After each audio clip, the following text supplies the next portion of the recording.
नमस्कार दोस्तों, स्वागत है आप सभी का न्यू उत्कर्ष इस यूट्यूब चैनल में। सुबह के बजे हुए 11। आज का जो मेरा टेस्ट है हिस्ट्री और ज्योग्राफी, जैसे मैंने बताया था, उसका मिक्सचर है।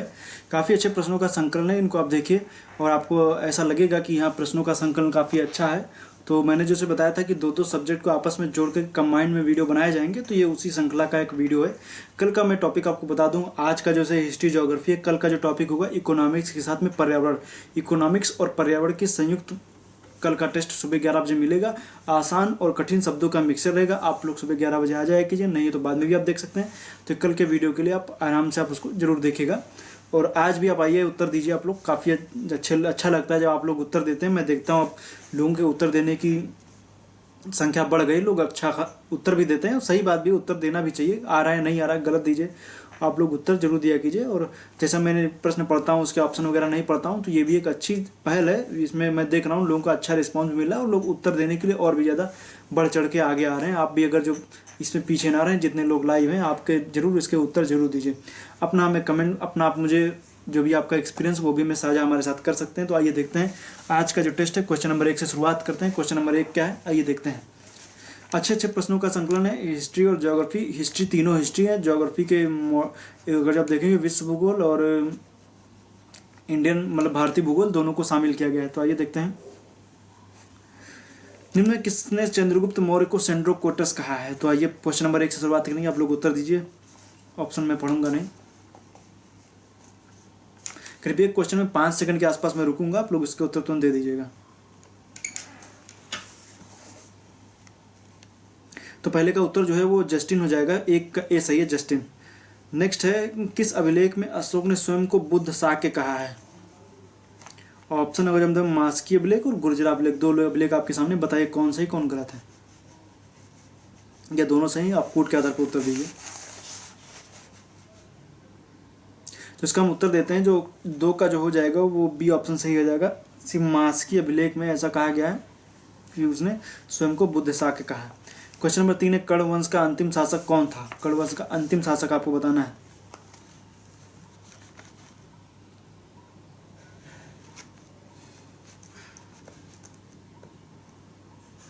तो ये देखते हैं, कर्ण वंश का अंतिम शासक जो है वो सुशर्मन है। स्थापना जो हुई थी वासुदेव ने की थी। शुंग वंश के बाद में ये वंश स्थापित होता है और जो ये इसकी स्थापना वासुदेव ने की थी। अंतिम शासक कौन है? सुशर्मन है। 3 का डी सही। आइए क्वेश्चन नंबर 4 है, पायनियर समाचार पत्र ने वर्नाकुलर प्रेस एक्ट का समर्थन किया था। पहला तथ्य। दूसरा है, वुड डिस्पैच लॉर्ड डलहौजी के काल में आया था। बताइए कौन सही कौन गलत।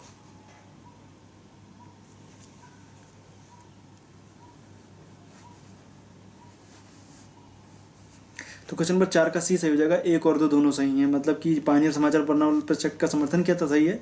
वुड डिस्पैच लॉर्ड डलहौजी काल में आया था, सही। 1854 के आसपास आया था, 1854 मतलब 4 का जो है वो सी सही हो जाएगा। नेक्स्ट आइए क्वेश्चन नंबर 5 है, निम्न में कौन सम्मिलित नहीं है? एक तरफ दी हुई है कुछ श्रेणियाँ और बताना है किस हिमालय का कपाट है। ऑप्शन मैं पढ़ूंगा नहीं, आप देख के बताइए।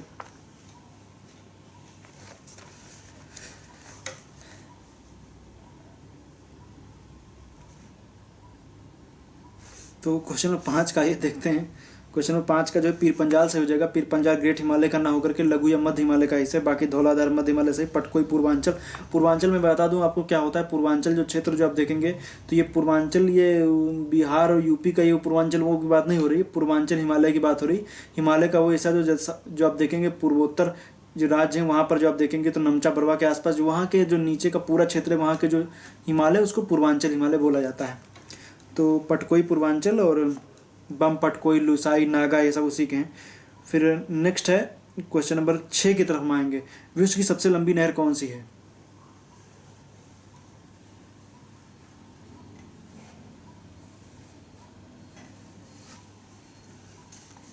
तो आइए देखते हैं क्वेश्चन नंबर 6 का जो सही हो जाएगा वो सही हो जाएगा सी, ग्रांट नहर। ग्रांट नहर चीन में स्थित है, जो विश्व की सबसे लंबी नहर भी है।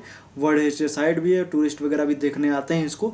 और चूंकि ये काफ़ी ज़्यादा कह सकते हैं कि व्यावसायिक नहर है, इससे संघाई और बीजिंग को आपस में जोड़ दिया गया है और नदियों को आपस में काफ़ी ज़्यादा जोड़ दिया गया। काफ़ी लंबी नहर है, विश्व की सबसे लंबी नहर ग्रांड नहर है। बाकी वेलेंड नहर को मैं बता दूं, ये आपको दिखेगी जो ग्रेट लेक्स क्षेत्र है वहाँ पर आपको दिखेगी। इंदिरा नहर भारत की है। अब जानिए वोल्गा नहर आप देखेंगे तो रूस वगैरह के क्षेत्र में वोल्गा डान को जोड़ने के लिए इन सब का निर्माण किया गया है। क्वेश्चन नंबर 6 का जो है वो सी सही हो जाएगा, ग्रांड नहर। आइए क्वेश्चन नंबर 7। क्वेश्चन नंबर 7 देखिए क्या कह रहा है, निम्न में कौन सा कथन सही है। पहला, लापेरोक जल संधि से होकाइडो और सखालिन द्वीप अलग होते हैं। दूसरा है होन्शु जापान का सबसे बड़ा द्वीप है।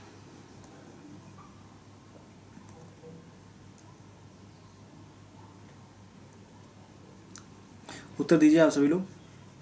तो ये देखते हैं, लापेरोक जल संधि से होकाइडो मतलब जापान और सखालिन द्वीप अलग होते हैं। सही है, सखालिन रूस का हिस्सा है और होकाइडो जो है जापान का सबसे उत्तरी द्वीप है। इन दोनों के बीच में देखेंगे तो आपको देखने को मिलेगी जल संधि जो है वो लापेरोक है, और सखालिन और रूस के बीच में तत्तर जल संधि आपको देखने को मिलेगी। तो इनको आप देखिए, होकाइडो और होन्शु के बीच में सुगारू जल संधि है। इन सब जल संधियों को याद रखिए।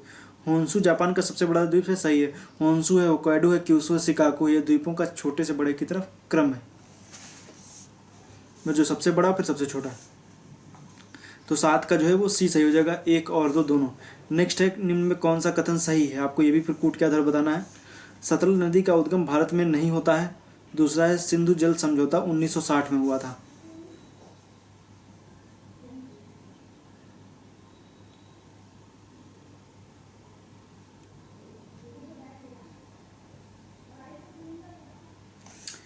बताइए क्वेश्चन नंबर 8 का क्या सही? सतलज नदी का उद्गम भारत में नहीं होता है, सही है। सतलज नदी का उद्गम भारत में कहाँ होता है? वो तिब्बत में होता है, तिब्बत की मानसरोवर झील से, तो वो तो सही है। बाकी सिंधु जल समझौता 1960 का है, ये भी सही है, क्योंकि सिंधु जल समझौते से ही वो जो इंडस वाटर ट्रीटी 1960 की है उसमें बात कही गई कि तो जो उत्तर की 3 नदियाँ हैं, सिंधु है, झेलम है, चिनाब है, वो दे दी जाएंगी। पाकिस्तान उनका पानी का यूज करेगा। बाकी उसके नीचे की 3 नदियां हैं, रावी है, व्यास है, सतलज है, वो भारत यूज करेगा। ऐसी बातें कही गई थी, तो रोक नहीं सकता है, लेकिन हाँ उसको यूज कर सकता है। 8 का क्या हो जाएगा? सी सही हो जाएगा। फिर क्वेश्चन नंबर 9 है, निम्न में कौन सा कथन सही है?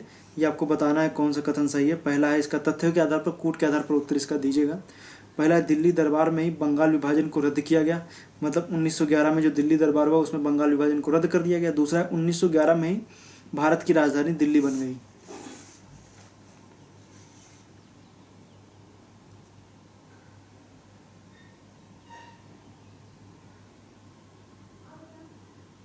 तो ये उत्तर देते हैं, दिल्ली दरबार 1911 में सही हुआ था, जब लॉर्ड पंचम भारत में आए थे। और उस टाइम पे सही बात है कि यहाँ पर दिल्ली दरबार का आयोजन किया गया, जिसमें बंगाल विभाजन को रद्द किया था। जो 1905 में, जो आप देखेंगे तो करजन ने बंगाल विभाजन किया था, उसको 1911 में रद्द कर दिया जाता है। बाकी 1911 में भारत की राजधानी दिल्ली बन गई, ये गलत है। 1911 में घोषणा वहीं की जाती है, लेकिन जो बनती है वो 1912 में बनती है। तो क्वेश्चन नंबर 9 का जो है वो केवल एक सही हो जाएगा। नेक्स्ट है क्वेश्चन नंबर 10 की तरफ आएंगे। निम्न में कौन खुदाई खिदमतगार संगठन का संस्थापक था?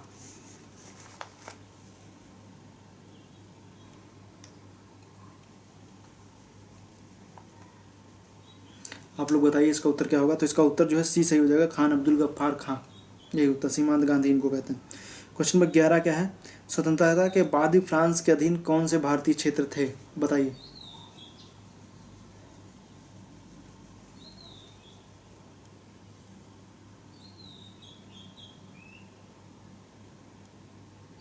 इसका उत्तर जो हो जाएगा वो सही हो जाएगा, उपर्युक्त सभी, क्योंकि पांडिचेरी, चंद्रनगर, माही, ये सब किसके अधीन थे? ये सब फ्रांस के अधीन थे। स्वतंत्रता के बाद भी रहते हैं, बाद में इनको भारत को हस्तांतरित कर दिया जाता है। क्वेश्चन नंबर 11 का जो है वो डी सही हो जाएगा, उपर्युक्त सभी। मैं जैसे जैसे प्रश्न पढ़ रहा हूँ, ये काफ़ी अच्छा एक मौका है कि आप अपने जो कमी है उनको सुधार सकते हैं।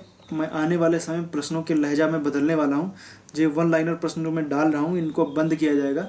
बंद क्या किया जाएगा? इनकी प्रकृति को चेंज किया जाएगा थोड़ा सा। मैं और आपको तथ्यान जो 1-2 सही है, सिर्फ एक सही है, इनमें से कोई नहीं सही है, या व्याख्या कर रहा है कि नहीं कर रहा है, कथन कारण वाले, इस तरीके के प्रश्नों को मैं थोड़ा सा ज़्यादा देने की कोशिश करूँगा। और आपको टर्म पे आपको इधर उधर फंसाने की कोशिश की जाएगी कि आप थोड़ा सा उसमें आपको दिमाग लगे एक एक प्रश्न करने पर। ये थोड़ा प्रश्न पेपर आसान दिया गया, बहुत ज़्यादा टफ नहीं किया गया है, लेकिन आने वाले समय में जो मैं टेस्ट लूँगा उनमें थोड़ा सा आपको इस बात को सावधानी बरतनी पड़ेगी। आपको एक एक प्रश्न करने में थोड़ा सा टाइम लगेगा, आप उसको टाइम दे करके उसको आप कर पाएंगे। तो आने वाले समय में जो मैं जैसे जैसे टेस्ट आएंगे उसमें मैं प्रकृति प्रश्नों की काफ़ी तेज़ी से बदलने वाला हूँ, क्योंकि अब वो एक जो टेस्ट था एक लेवल में आप देखें तो एक जो लेवल 1 था वो तो पूरा हो चुका है। जो प्रश्न थे उनके एक लेवल 1 वाले जो प्रश्न थे वो लगभग पूरे हो चुके हैं। अब लेवल 2 में जाने का टाइम आ गया है, प्रश्नों के लहजे को बदला जाएगा। नेक्स्ट क्वेश्चन में 12, होम रूल आंदोलन के नेताओं ने होम रूल शब्द कहाँ के आंदोलन से ग्रहण किया था? आप बताइए, ऑप्शन आपके सामने है।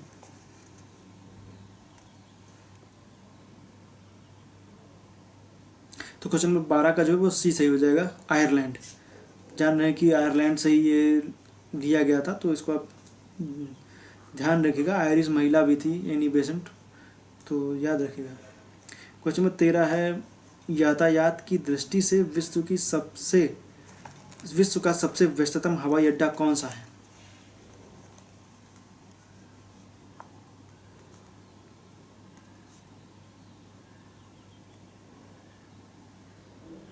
तो इसका जो क्वेश्चन नंबर 13 है उसका बी सही हो जाएगा, अटलांटा। अटलांटा जो है वो सबसे, अब देखेंगे तो यात्रियों की संख्या के आधार पर व्यस्ततम देखें तो सबसे ज़्यादा व्यस्ततम अगर जो टोटल ओवरऑल देखेंगे तो अटलांटा में देखने को मिलेगा, यूएसए का। ये अटलांटा यूएसए का आप देखेंगे तो यूएसए में एक प्रांत है, इसका नाम है जॉर्जिया। तो जॉर्जिया की राजधानी अटलांटा ये देखने को मिलेगा। आप देखिए जो फ्लोरिडा है, लुजियाना है, उसके ऊपर आप अल्बामा उधर देखेंगे तो वहीं पर आपको जॉर्जिया भी देखने को मिलेगा। तो ये जॉर्जिया की राजधानी, जॉर्जिया देश भी है एक, लेकिन ये जॉर्जिया उसका प्रांत है, तो उसकी राजधानी है अटलांटा। तो ये अटलांटा हवाई अड्डा सबसे व्यस्तम है। नेक्स्ट है, निम्न में कौन सा कथन सही है? गजनवी ने कुतुबुद्दीन ऐबक को अमीर आखूर पद पर नियुक्त किया था। दूसरा है, ताजुल मासिर की रचना हजर निजामी ने की थी। बताइए कौन सी कौन गलत है?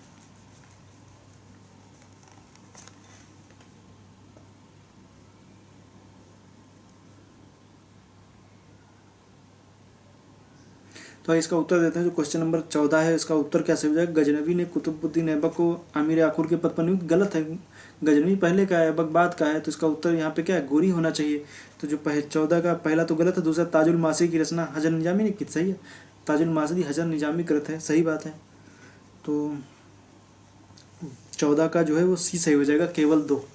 अब आइए क्वेश्चन 15 है, निम्न में कौन सा कथन सही है आपको बताना है। यूरोप की सबसे ऊंची चोटी माउंट एल्ब्रुस है। पहला तथ्य है, बास्पोरस जलसंधि काला सागर और मरमरा सागर के बीच में स्थित है। दूसरा तथ्य, बताइए कौन सही है कौन गलत है?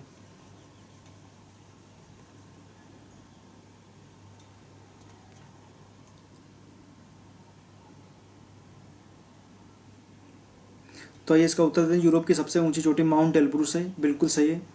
तो काकेशस श्रेणी के माउंट एल्ब्रुस बिल्कुल सही है। दूसरा है, बास्पोरस जलसंधि काला सागर और मरमरा सागर को जोड़ता है, सही है। क्योंकि आप जान रहे हैं काला सागर और अब भूमध्य सागर के बीच में देखेंगे तो आपको 2 जलसंधियाँ दिखेंगी। सबसे पहले काला सागर है, काला सागर के बीच में मरमरा सागर है, उसके बाद में फिर एजियन सागर है। तो काला सागर और मरमरा सागर के बीच में आप देखेंगे तो डार्डेनल्स की जलसंधि है, मरमरा सागर और एजियन सागर के बीच में बास्पोरस जलसंधि है। तो इन दोनों जलसंधियों को याद रखिएगा, काफ़ी इंपॉर्टेंट है। और यही दोनों जलसंधियाँ जो है वो एशिया को यूरोप से अलग भी करती हैं। तो ये आप देखिएगा टर्की के पास के क्षेत्र में दिखेगा, एक तरफ टर्की का इस्तांबुल है, दूसरी तरफ टर्की का एनातोलिया है। उन दोनों के बीच में स्थित है। एक तरफ यूरोप का मरीज है, दूसरी तरफ भी वही ही है, तो याद रखिएगा। क्वेश्चन नंबर 14 हो चुका है, क्वेश्चन 15 भी हो गया है। क्वेश्चन नंबर 16 देखते हैं, निम्न में कौन सुमेलित नहीं है? आपको बताना है। पर्वत लिखा हुआ, देश लिखा हुआ, बताइए कौन सुमेलित नहीं है?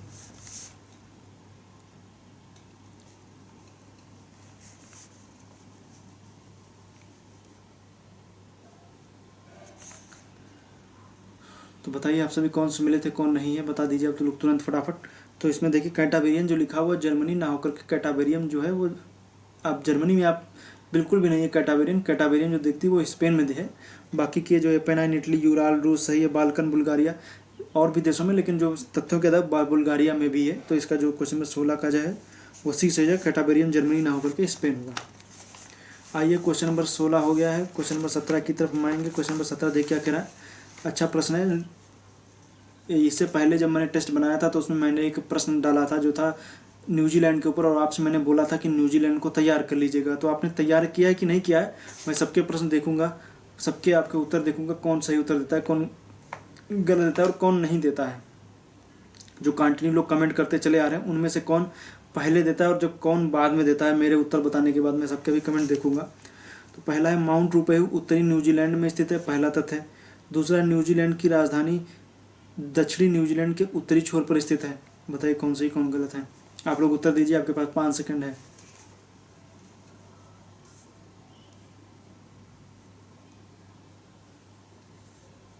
देखिए मैं 5 सेकंड से ज़्यादा रुक गया हूँ, आप लोग उत्तर दे दीजिए। तो इसमें देखिए क्या है, माउंट रूपेहू उत्तरी न्यूजीलैंड में स्थित है, सही है। माउंट रूपेहू एक ज्वालामुखी है, कुछ टाइम पहले फट गया था। तो माउंट रूपेहू न्यूजीलैंड में ये सही है, उत्तरी न्यूजीलैंड सही है। फिर दूसरा, न्यूजीलैंड की राजधानी वेलिंगटन जो है वो दक्षिणी न्यूजीलैंड के उत्तरी छोर पर स्थित है, गलत है। क्योंकि वो उत्तरी छोर के दक्षिणी उत्तरी न्यूजीलैंड के दक्षिणी छोर पर, दक्षिणी न्यूजीलैंड के उत्तर में नहीं है। मतलब उत्तरी जो न्यूजीलैंड है उसके देखेंगे तो दक्षिणी छोर पर आपको वेलिंगटन दिखेगा। तो इसका जो 17 का जो सही हो जाएगा वो ए हो जाएगा, केवल एक। कितने लोगों ने उत्तर दिया है। नेक्स्ट है 18 है, निम्न में कौन सही है आपको बताना है। गयासुद्दीन तुगलक ने गाजी की उपाधि धारण की थी, पहला तथ्य। दूसरा है गयासुद्दीन तुगलक ने वारंगल को दिल्ली सल्तनत में मिला लिया था।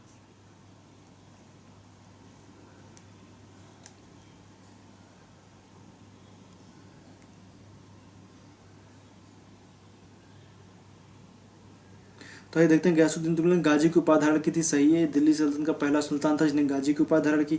गयासुद्दीन तुगलक ने वारंगल को अपने दिल्ली सल्तनत मिला लिया, ये भी सही, क्योंकि इसने क्या किया था, वारंगल जहाँ पे वारंगल में काकतीय वंश का शासन था तो इसको क्या किया था, उसने अपने क्षेत्र में मिला लिया था। तो 18 का क्या हो जाएगा, सी सही हो जाएगा। नेक्स्ट, निम्न में सुमेलित कौन नहीं है आपको बताना है। कौन सुमेलित नहीं है आपको बताना है। देखिए कौन सुमेलित नहीं है आपको बताना है। पहला बताना है, जैसे लिखा हुआ सरकी वंश का संबंध जौनपुर से है, नहीं काट दीजिए, आप सिर्फ इतना याद रखिए निम्न में कौन सुमेलित है कहिए, थोड़ा आसानी हो जाएगी करने में। निम्न में कौन सुमेलित है, सरकी वंश का संबंध जौनपुर से है। दूसरा है सरकी वंश का अंतिम शासन हुसैन शाह सरकी था।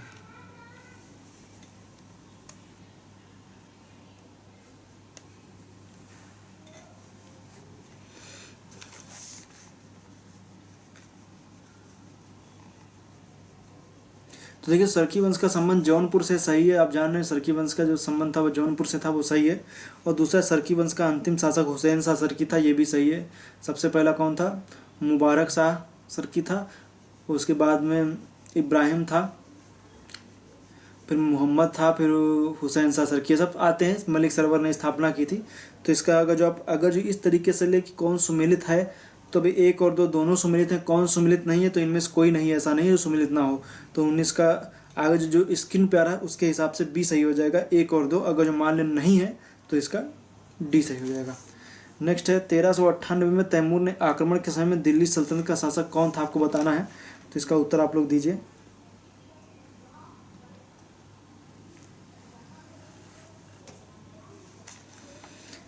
इसमें तुगलक वंश का अंतिम शासन नासिरुद्दीन महमूद शासन कर रहा था, तो जो 20 का है वो सी सही हो जाएगा, नासिरुद्दीन महमूद। आइए क्वेश्चन नंबर 21 की तरफ आते हैं। पोंग बांध किस नदी पर स्थित है।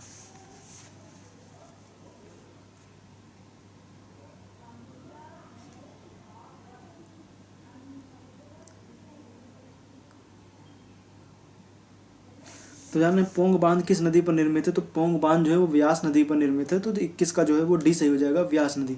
तो 21 का डी सही है, इसको याद रखिए। 21 का डी सही है। आइए क्वेश्चन नंबर 22 की तरफ हम आते हैं। क्वेश्चन नंबर 22 देखिए क्या कह रहा है, आपको बताना है कौन सुमेलित नहीं है। सुमेलित नहीं, ये आपको बताना है, बताइए कौन सुमेलित नहीं है।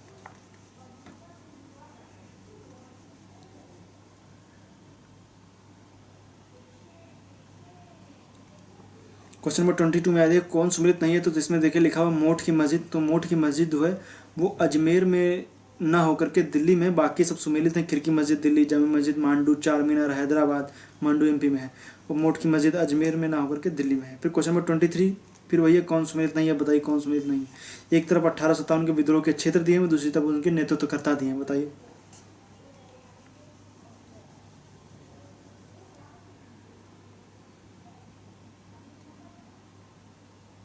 तो इसमें देखिए लिखा हुआ है कोटा, कोटा के सामने कदम से लिखा हुआ। कदम सिंह तो मेरठ के थे। तो कोटा में जय हरदयाल थे और जय दयाल, दो लोग थे जिन्होंने अपना नेतृत्व किया था 1857 के विद्रोह का। मंदसौर में फिरोज शाह सही, मथुरा में देवी सिंह सही, गोरखपुर में गजाधर सिंह सही है। तो 23 का जो है वो डी सही हो जाएगा। नेक्स्ट है 24 है, निम्न में कौन सा कथन सही है आपको बताना है। तुंगभद्रा नदी कृष्णा नदी के दाएं किनारे से मिलती है। दूसरा बेतवा नदी चंबल की सहायक नदी, बताइए कौन सही कौन सही नहीं है।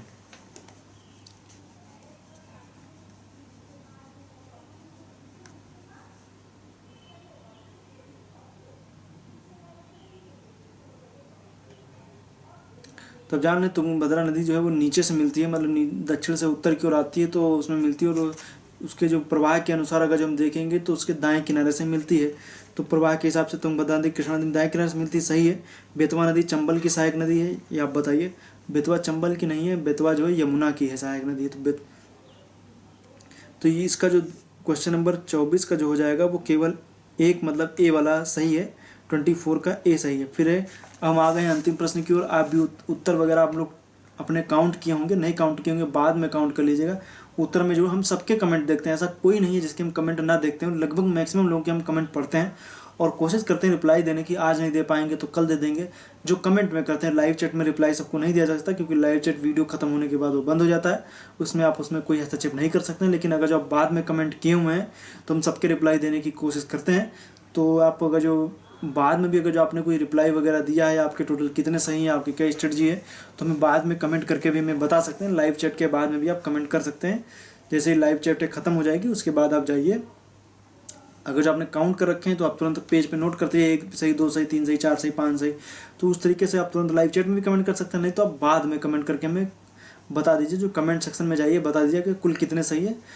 फिर जो गलत है मैं उनको तैयार करने के लिए आप अपने स्ट्रेटजी के साथ काम कीजिए और उनको तैयार कीजिए। काफ़ी अच्छा तरीका है उनको तैयार करने का, कैसे आप तैयार करेंगे उनको। अपनी स्ट्रेटजी मेरे साथ साझा कीजिए, मैं कई बार कह चुका हूँ। क्वेश्चन नंबर 25 है, शिलप्पदिकारम के लेखक कौन हैं, बताइए आप।